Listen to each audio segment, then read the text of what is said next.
አዲስ 1879 ውድ የአዲስ 1879 ቤተሰቦች ዝግጅታችንን ሰብስክራይብ ያድርጉ፣ ለወዳጅ ዘመዶ ያጋሩ፣ የሚሰማዎትን አስተያየት ይስጡን። ይህን ዝግጅት አድምጠው አንዳች ቁም ነገር እንደሚያገኙ እርግጠኞች ነን። እነሆ ወደ ታሪካችን፣ ወደ ወጋችን፣ ወደ ጫወታችን እንለፍ። ስለ ቤተሰብነቱ ከልብ እናመሰግናለን። አዲስ 1879 ይህ የአዲስ 1879 የግርጌ ማስታወሻ ነው። የፍቅር እስከ መቃብር ትረካ በሕዝብ ልቦና እንዲታወስ ከሚያደርጉት ውስጥ አንዱ ዋሽንቱ ነው። በዋሽንቱ የሚወጣው ድምፅ የፍቅር እስከ መቃብርን ክንውኖች በትውስታ እንዲመለሱ እንደሚያደርግ፣ እንዲያውም አንዳንዶቹ ትረካው ነፍስ እንዲዘራበት ያደረገው ልብ ሰርሳሪው የዋሽንቱ ድምፅ እንደሆነ ይገልጻሉ። ፍቅር እስከ መቃብር።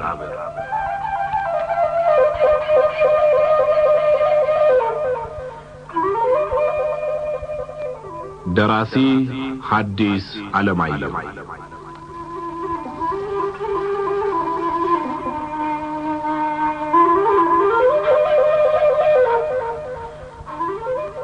ተራኪ ወጋየሁ ንጋቱ።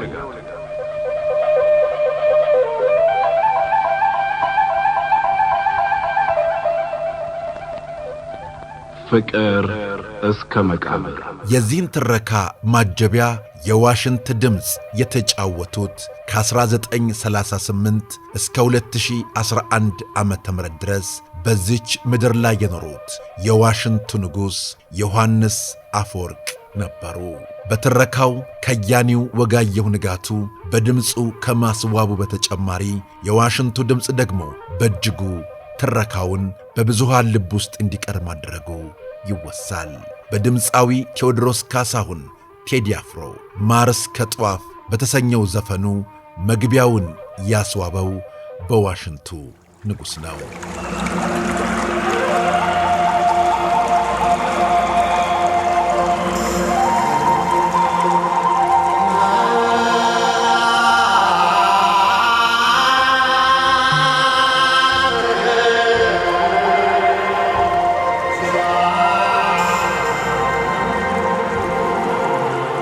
በዚህም ሙዚቃ በደራሲ ሐዲስ ዓለማየሁ የተጻፈውን ፍቅር እስከ መቃብር ትረካ ወደ ኋላ መለስ ብሎ እንዲታሰብ አድርጎታል።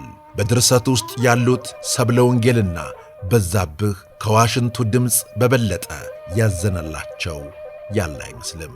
እንዲሁ የማጀቢያ ድምፁ ሲሰማ የእነዚህን ገጸ ባሕርያትና ማንኩሳን ጨምሮ በድርሰቱ የተገለጹ መቼቶች በዐይነ ሕሊና ውልብ ይላሉ።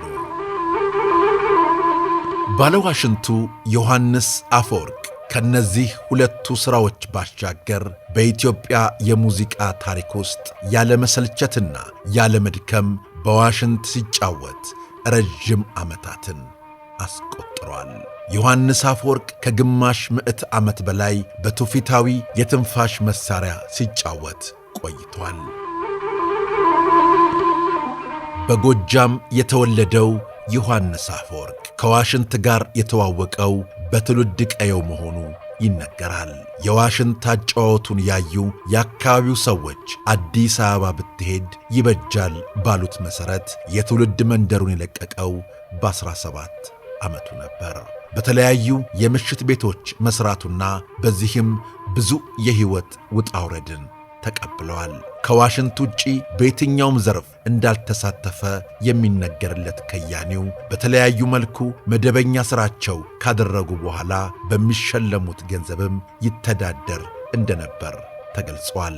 በቀድሞው በቀዳማዊ ኃይለ ሥላሴ ዩኒቨርሲቲ ኦርኬስትራ ኢትዮጵያ በአቶ ተስፋዬ ለማ አማካይነት በ35 ብር ደሞዝ ተቀጥሮ ይጫወት እንደነበር ገጸ ታሪኩ ያስረዳል። በዚህም ለዓመታት እንደሰሩ የባህል ሙዚቃ ተጫዋቾች ሲበተኑ 1080 ተብሎ በሚጠራው ሰፈር በክለብ ይሠራ እንደነበር ይነገራል። በተለይም በሰርግና ልዩ ልዩ ዝግጅቶች ቱሪስቶች ሲመጡ ዮሐንስ አፈወርቅ በዋሽንት ሌሎቹ ደግሞ በሌላ የሙዚቃ መሳሪያ ይጫወታሉ። በኢትዮጵያም ሆነ በሌሎች አገሮች ዋሽንትን ለማሳወቅ ጥሯል። በተለያዩ አገሮችም ከሌሎች ተጫዋቾች ጋር አቅርቧል። በተለይ በ1962 እና 1963 ዓመተ ምህረት በዋሽንት የተጫወታቸው በሕዝብ ይበልጥ እንዲታወቅ አድርጎታል። ከ100 በላይ የዋሽንት ሥራዎች የቀረጹት ከአብዮቱ በፊት ሲሆን በሀገር ፍቅር ቲያትር በ40 ብር የወር ደመወዝ ተቀጥረው የሠራቸው በቁጥር ባይታወቁም በርካታ መሆናቸውን በኢትዮጵያ ቴሌቪዥን ድምፅ ማከማቻ እንደሚገኙ ተጠቁሟል። በተለይም በ1970ዎቹ በዓለም ስለዞረው የሕዝብ ለሕዝብ አደይ አበባ ባህል ቡድን ጸሐፊ ተውኔት አያልነህ ሙላቱ ሲገልጹ ሁሉም ሙዚቀኛ 2 ተቀያሪ ባለሙያዎች ሲኖራቸው ዮሐንስ አፈወርቅ ግን ብቸኛ ነበሩ ብለዋል። ከ1 ሰዓት በላይ በማያቋርጥ የሙዚቃ ድግስ ውስጥ ሳያቋርጥ ብቻውን በዋሽንት የሚያጅበው ዮሐንስ አፈወርቅ ብቻ መሆኑ ተገልጿል። የበኩሩ ድምፃዊ ጥላሁን ገሰሰ እየዋ ስትናፍቀኝን ጨምሮ የታምራት ሞላ፣ ዓለማየሁ እሸቴ፣ ተፈራ ካሳ፣ ታደሰ ዓለሙ፣ ሂሩት በቀለ፣ ለማ ገብረ ሕይወትና ፀሐይ ዮሐንስ የብዙዎች ዕንቁ ሙዚቀኞች ሥራን በዋሽንት አጅበዋል።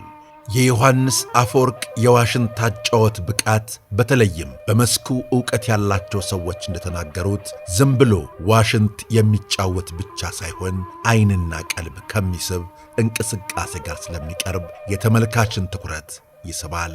ዮሐንስ አፈወርቅ በአገር በቀል ትንፋሽ መሣሪያ የሆነው ዋሽንትን በመጫወት የሚስተካከለው እንደሌለ በተለያዩ መድረኮች ስሙ ይነሳል። ዮሐንስ አፈወርቅ ዛሬ በሕይወት ባይኖርም ድንቅ ሥራው ግን ሕያው ሆኖ ይቀጥላል። ይችን መረጃ ለመውጫ የዮሐንስ አፈወርቅ ዋሽንት ከሌሎች ዋሽንቶች የሚለይበት ነገርም አለው። ዋሽንት ከሸምበቆ አሊያም ቀርከሃ የሚዘጋጅ ሲሆን 4ና ከዚያ በላይ ቀዳዳዎች ያለው ባህላዊ የሙዚቃ መሣሪያ ነው። ዋሽንት 4 ቀዳዳዎች ሲኖሩት ዮሐንስ አፈወርቅ የሚጠቀመው የዚህ አይነቱ ሲሆን ሌሎቹ የሚጫወቱበት ደግሞ 5ና 6 ቀዳዳዎች ባላቸው ዋሽንቶች ነው። በፍቅር እስከ መቃብር መጽሐፍ 60ኛ ዓመት በባህላዊ ሙዚቃ አሻራውን ያኖረውን ባለዋሽንቱን ዮሐንስ አፈወርቅን የፍቅር እስከ መቃብር መጽሐፍን በዋሽንቱ ያጀበውን ባለታሪክ እንዲህ ዘከር ነው። ድንቅ ሥራቸው ግን ሕያው ሆኖ ከዘመን ዘመን እየተሻገረ ይገኛል። ውድ ቤተሰቦቻችን ስለ አብሮነታችሁ፣ ስለ ወዳጅነታችሁ ከልብ እናመሰግናለን። በቀጣይ እንዲሁ እንዳማረብን ተመልሰን እንገናኛለን። እናመሰግናለን። አዲስ 1879